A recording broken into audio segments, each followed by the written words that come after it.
Welcome to Conquering Your Clownfish, a podcast dedicated to transforming disabilities into special abilities. I'm your host, Brady Murray. Welcome to the Conquering Your Clownfish podcast. It is a privilege to welcome our amazing guest today, Cathy Daub. Cathy is a devoted wife and mother to 8 wonderful children, one of whom has an extra chromosome.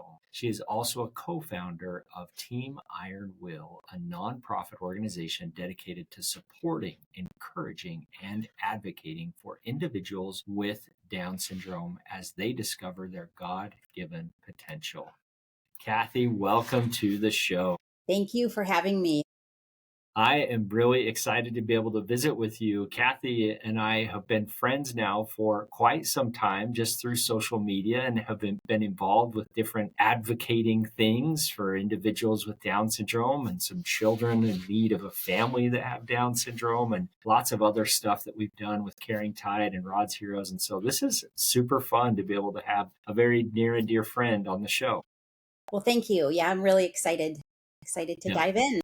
This is going to be awesome. So tell us about your family, because I'm looking at the names and ages of your family, and this is quite a story in and of itself. And so I see Will as the caboose, right? Yes, and yes. Will's next closest sibling is a 9-year-old Yes. sister, and Will is 4. And so walk us down the lineup of your family and a little bit about you guys. So we have 8 kids total, 7 boys, and then 1 little girl. And interestingly, after our 5th child, we started to have miscarriages, actually.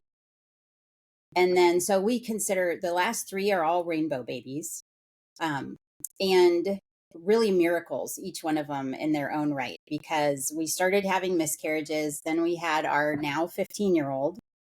Then I had several more miscarriages, and that's when the doctor was like, I have an autoimmune condition and some blood clotting issues and different things. And the doctor was pretty much like, hey, your career is over. You know, you're not going to be able to carry any more children to term. And then along comes our daughter, surprise out of nowhere. So that was a terrifying pregnancy. I spent a lot of time in his office, you know, doing multiple ultrasounds to make sure she was okay. And then after that, he was like, no, really, this is probably it. Yeah. You might continue to miscarry, but you're not going to be able to carry a baby to term. And then I hit perimenopause, and we were like, okay, we'll accept God's will here. Our time having children is done. And then at 48, we got pregnant with Will. And from the get-go, again, it was a traumatizing pregnancy because I was 48, my husband's 50, and we did that NIPT testing early on. And to be honest, it had nothing to do with finding out if he had Down syndrome or any other, or if there's anything else going on. We wanted to know if he was a boy or a girl because we were so scared we were going to lose this baby that we just wanted to celebrate this life as long as we could. And we wanted to know, is this a boy or a girl? So yeah, my husband likes to tell people that finding out Will had Down syndrome was not nearly as shocking as finding out that we were going to be having a baby when he was 50 and I was 49. Like after that, it's like nothing's really going to shock us because, you know, we're being called to have another child later in life. And yeah, that was the most shocking part of it at all, was just being pregnant. I think I still hold the record at our OB's office for the oldest mom. So that is, I'm just trying to process that. That is something that I understand what you're saying, and that would be shocking. I mean, that would just be shocking. I can tell, and I just from our conversation today, but also from prior conversations, you're very much an individual of faith, and you believe in God and his all-knowing and all-understanding desire to care for us and to give us exactly what we need in our lives. And so when you found out that you were having Will, was that in fact, I just want to ask, was that a spiritual experience for you? Was that something that was like you truly felt like there was a path and a reason and a calling that was coming with this pregnancy? We did, because we just believe that every life that God gifts us with, every child he gifts us with, there's purpose, there's a plan. And though we might not understand what that plan is, and there might be hurdles to overcome and obstacles, like we were just like, okay, God, this is what we're doing now. Like we thought we were moving to a phase we had gotten rid of all our baby stuff. We were like, okay, we're done. We're not having any more children. And then God was like, you know what? I've got one more coming for you. And so we really had to be super trusting, not just in that moment of finding out, but then, finding out later on that there was a 99% chance that he was going to have Down syndrome. And then everything that meant, I don't know if I shared this with you, but my husband had a little brother that had Down syndrome, and he passed away, I think, when he was 8 months old from a heart defect. My mom had a little brother with Down syndrome who passed away at 2.5 from a heart defect. And we have a niece that has Down syndrome, and she's the most beautiful 11-year-old you'll ever meet. So we already knew the secret, right? It's not like we weren't one of those families that was like, we've never experienced Down syndrome before. I mean, we had friends that had kids with Down syndrome, so we knew the gift. Like we knew the secret. We were, Yeah, we didn't have that moment of, oh no, we can't handle the yeah, diagnosis. But there was so much more attached to it for us because I was older. yeah, And excuse me, I remember the night we found out, I came home and I started Googling Down syndrome, right? Like I'm thinking, I already know, but you still have this temptation to start Googling. And it was then I found out that my chances of a miscarriage would stay at 30% for the entire pregnancy. And that is what crushed me. Like yeah, the weight of that was so overwhelming. And we had this beautiful doctor who kind of gave me an open door policy. He said, you come in anytime you're nervous, you come in and we will do a quick ultrasound. We will find this baby's heartbeat and you'll, just to give you peace of mind. And I took him up on that more times than I care to admit because I was so terrified of losing this baby. Like that was more terrifying to me than pretty much anything else, was just the thought of losing him. yeah. And you've been through that and you knew that. And Yeah. this one was probably even a little bit even more terrifying and even more scary because you really wanted to bring this boy into this world. So tell me about the moment that you saw Will for the first time and what those first few moments were like for you and Andrew.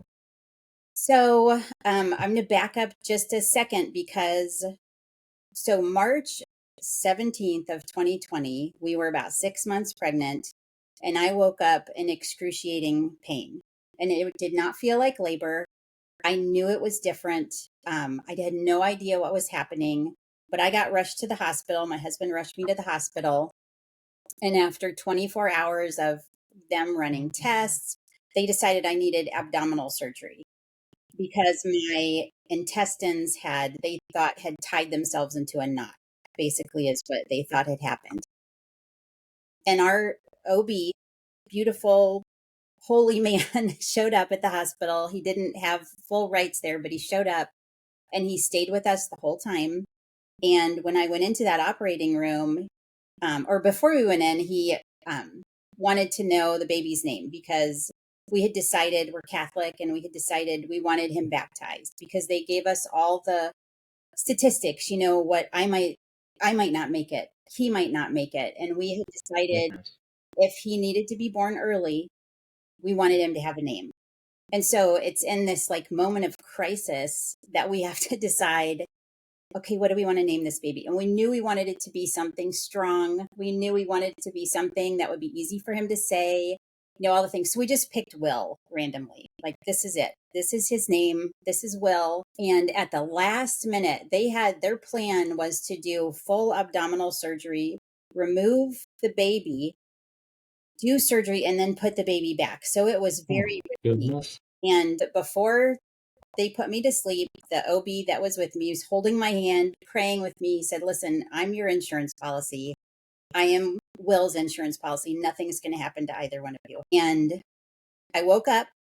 It turned out they had like switched doctors or surgeons like an hour before I went under. And the new surgeon decided he was going to try laser surgery, and it worked.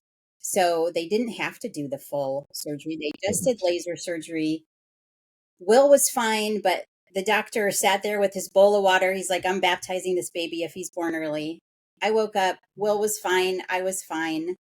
So then fast forward to June of 2020, and we had another scare. I started to hemorrhage.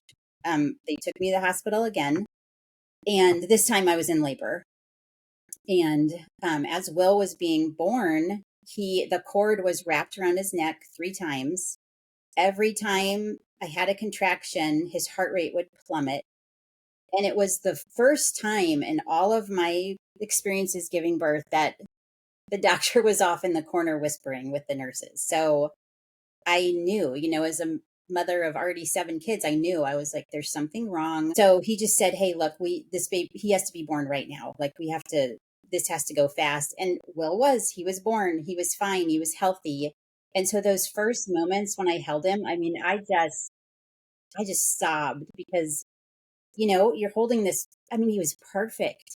Like, he was perfect. He's ours. I mean, we were just so overwhelmed with gratitude to God for letting us have this baby in our lives. Like, I can't even express to you. It makes me emotional every time I think about it, and it probably always will, because those first moments were like, just thank you, God, for this little boy. I mean, and he was different from the get-go. He was so much more fragile. He didn't open his eyes for the first 2 days that he was alive. He was just like, we just held him and snuggled him. Different, but it was beautiful, different, just there was something so incredible about that experience of holding him for the first time. It's sacred. And Yes. what you went through to be able to get to that place and to be able to have that moment and that anguish and that trial that you went through was very real.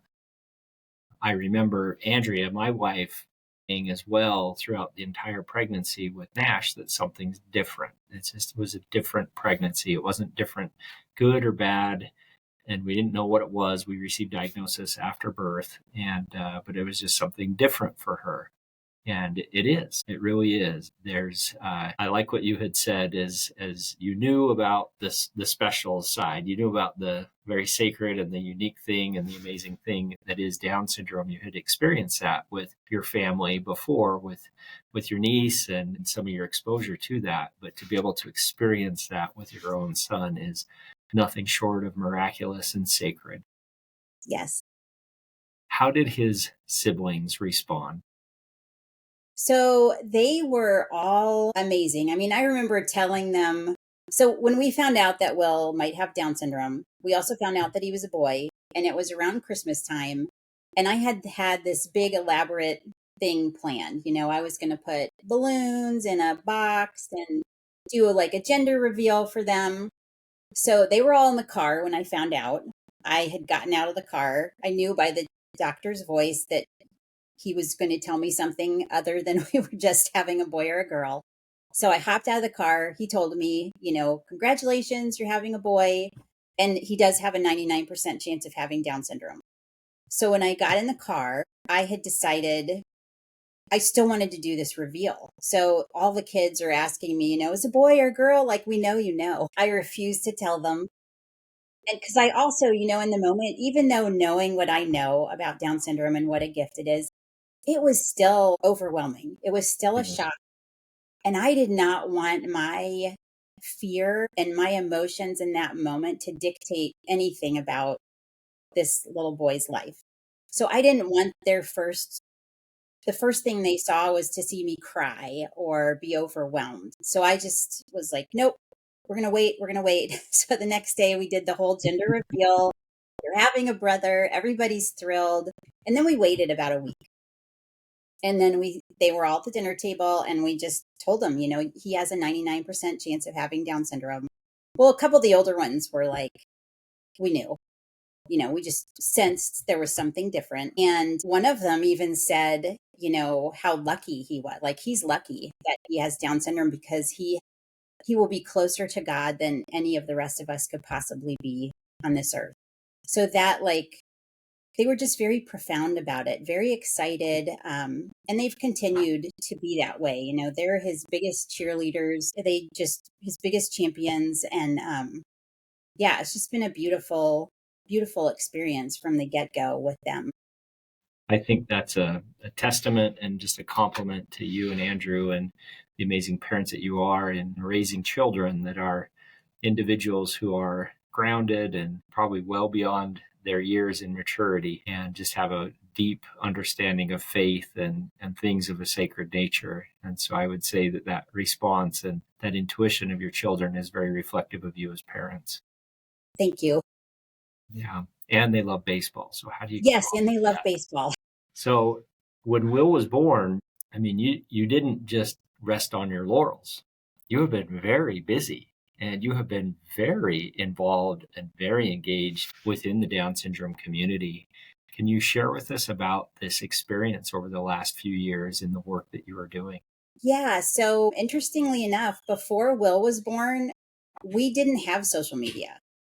My husband and I had zero social media. My older kids had Instagram or whatever, but it's not something that we ever let our younger kids do anyway. But when Will was born, I don't know what, something changed in that delivery room. And I think that it was this like eye opening that one of the pediatricians came in and he said that Will needed an echocardiogram. And then he said, we don't do those here. You're going to have to schedule one. And I said, well, why don't you do them here? And he said, because we don't see many babies like this. He's rare. And that was the moment that I like held him a little closer. And I was like, okay, that's right. This is not a baby that the world is going to readily accept overall. And the doctor wasn't mean, but it was just this like, we're going to have to be his voice forever. And so it was shortly after he was born that we decided to get Instagram. And then my husband got Twitter, and we just started talking about Will because we just wanted to show this side of life with a child who has Down syndrome, which I know many other people do, just the beauty. Like, let's just share the joy. Let's share the beauty. Let's share all of the goodness that God brings to the world through these children. So that's where we started. And then, we hit some roadblocks medically and developmentally. And we had a lot of people come to our assistance and provide different types of equipment and things. I mean, even like Will's walker, the physical therapist didn't think he needed one. We weren't going to be able to get one. Somebody gave us one. And I believe that walker is what helped Will be able to walk and then run. I mean, he just took off, but I think it was because of the walker. And so we had this idea like, hey, what if we pay that kindness forward and help other families who might be struggling to get that piece of a medical equipment or that piece of therapy equipment or those developmental toys even, that they just are so overcome with their own situation or medical expenses or whatever, and they can't add that one extra thing. So that's kind of where the idea of Team Iron Will started. And it started, quite honestly, just with our therapists here. We worked through them and like, hey, if you know of a family that needs something, come to us and we will help. So it started there. And then we just kind of said, all right, God, you do your thing. Like, if you want us to make this bigger, let's make it bigger. And if you want us to just keep it small, let's keep it small. So at this point, we're really just following God's lead and seeing where he takes this. But in the meantime, we're having a lot of fun advocating, but also connecting with families and being able to gift them with things that they might not otherwise be able to afford and help their children reach their God-given potential, because we believe that about everyone. Everyone has God-given potential. And, as parents, we have to help our children realize what God's asking of them and equip them with whatever they need. And for our kids that have Down syndrome or other disabilities, like, they do need extra things. They just do. They need extra help and extra equipment. And so, yeah, that's where Team Iron Will kind of started. That's amazing. For our listeners that follow Cathy on social media, I think you probably all had the same reaction that I did on the fact that I maybe had to like close my jaw because my jaw was open, that you had not had any social media prior to Will. And because you're awesome content creator Thank you. and we have so I feel like much I'm still fun learning. following your journey, and you have an amazing following and are doing such an amazing job. And so I really credit that to your desires to do that came from a very pure place and an inspired place on why you opened an Instagram account and your purpose behind doing that. And I think that you have been very blessed to be able to have incredible reach in a very positive way for our community as a result of that pure desire. And so keep up the good work on that. It is awesome. Thank you. Yeah, we'll keep going. That's what we say. As long as God wants us to keep going, then we'll just keep doing it.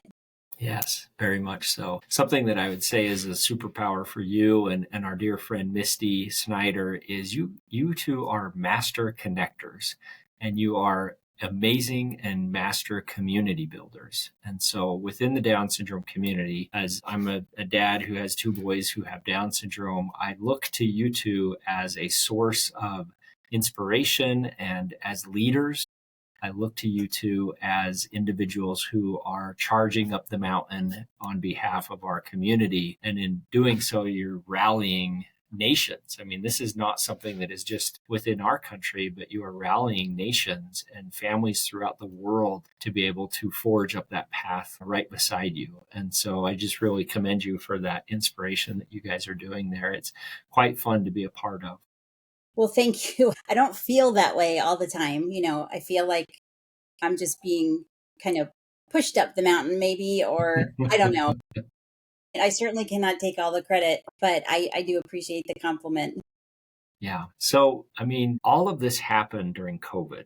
I think that's something we should probably point out in that you started in, it was like December or walk me through 2019. that. This was like a Yeah. COVID thing. So, yeah, we found out right around that we were going to have a baby around Halloween that year. And then it was right around Christmas that we found out he was going to have Down syndrome.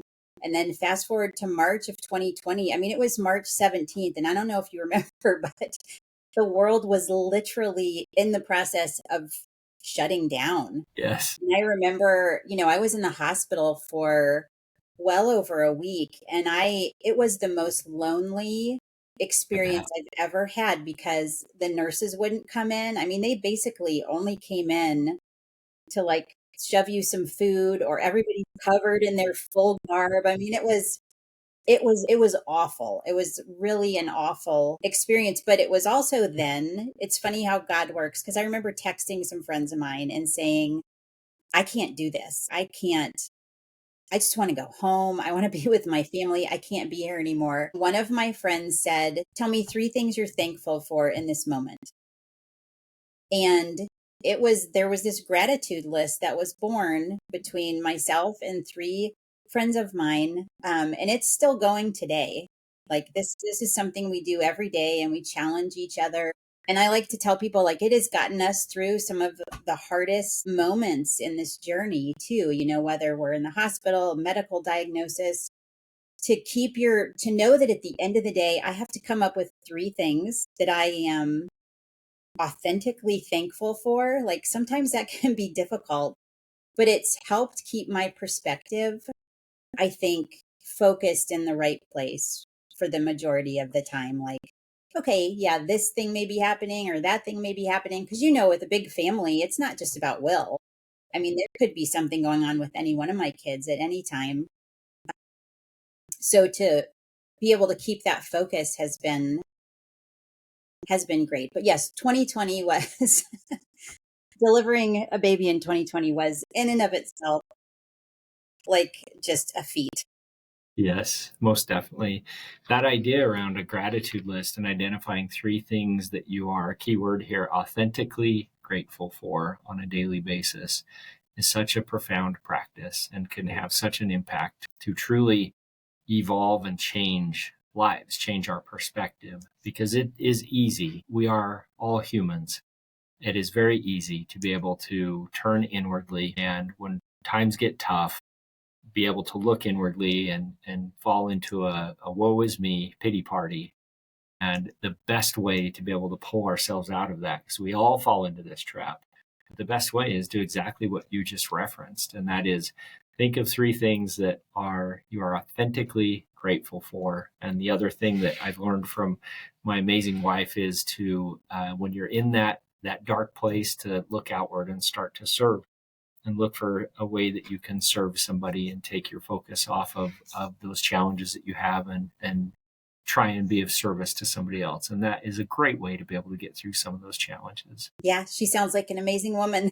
She is, and you're going to get a chance to meet her soon enough. Oh, I I'm would love positive to. of that. And so you're fairly close to St. Louis, aren't you? To the Yeah, Cardinals?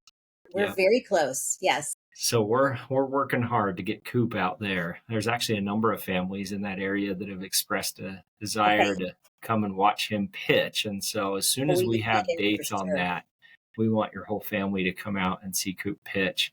That's going to be a really fun one. I'm looking forward to that one.